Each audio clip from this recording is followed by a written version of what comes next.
welcome back to the Texas THC Doctor YouTube channel. My name is Emily and I'm here with Dr. Shah today. Hey guys, how you guys doing? Emily, how are you? I'm good, how are you? I'm doing well, You just got back from a trip, how was that?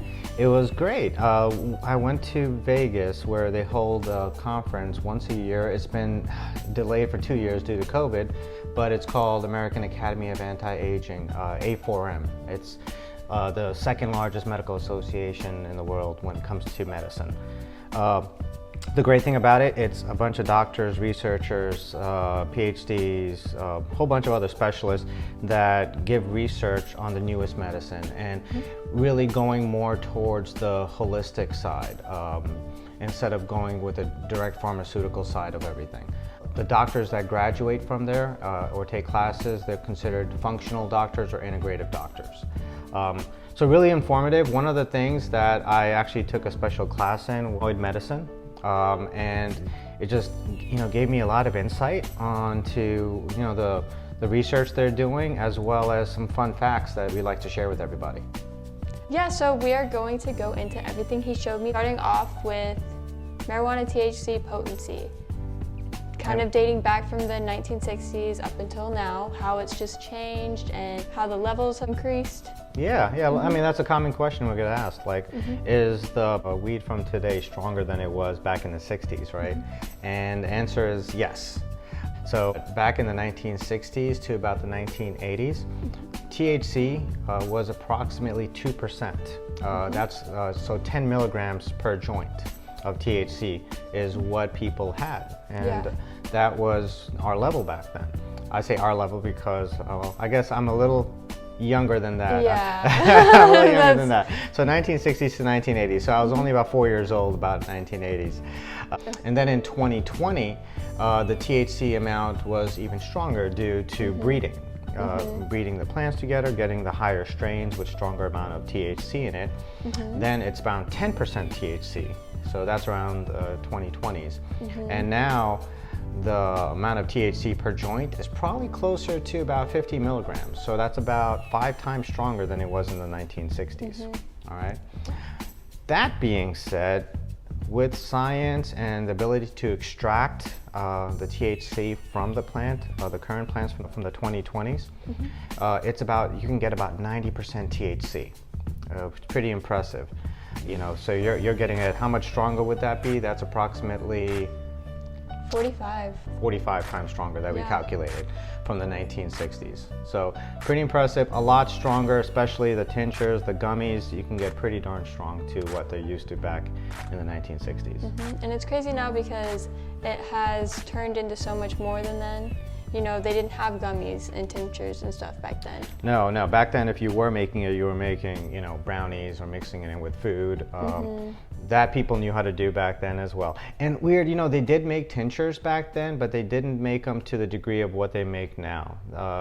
Tinctures were actually sold in, in the 1920s in America. They would mix THC with other compounds like alcohol. They would mix it in with even soft drinks and other stuff like that. So they've been around for a while, just not to the degree of how potent they are now. Yeah, that's crazy. I didn't even know that.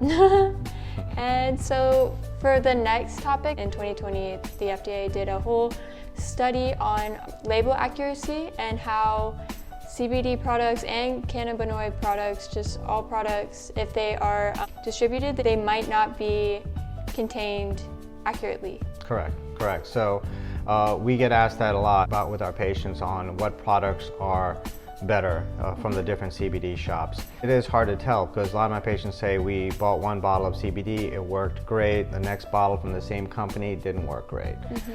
So how do we get around that? First, we got to figure out how accurate they are.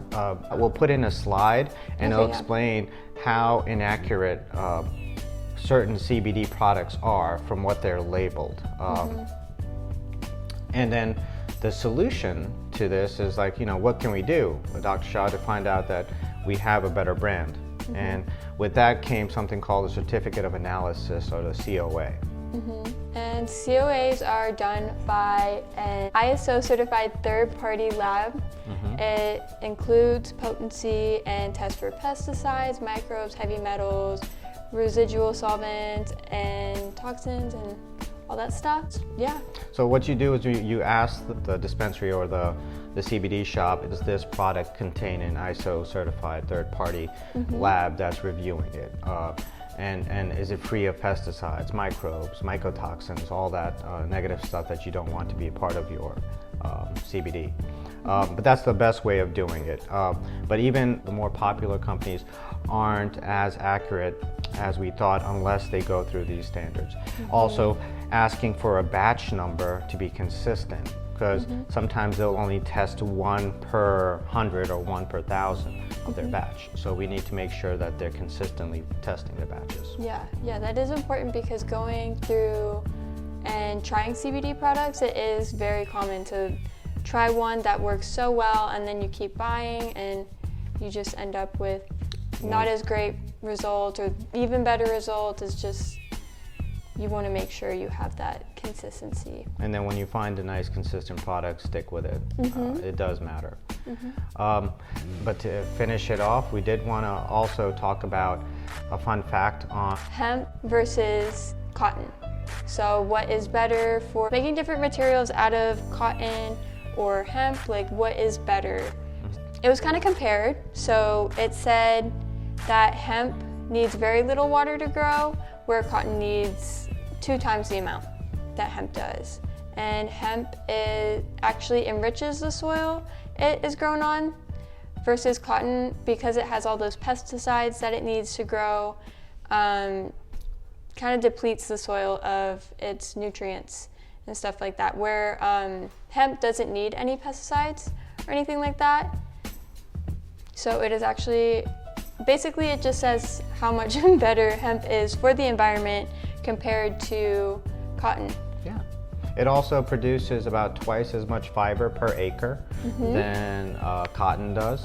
And finally, hemp is probably one of the world's strongest natural vegan fiber there is, while cotton fabric tends to break down a lot more easily.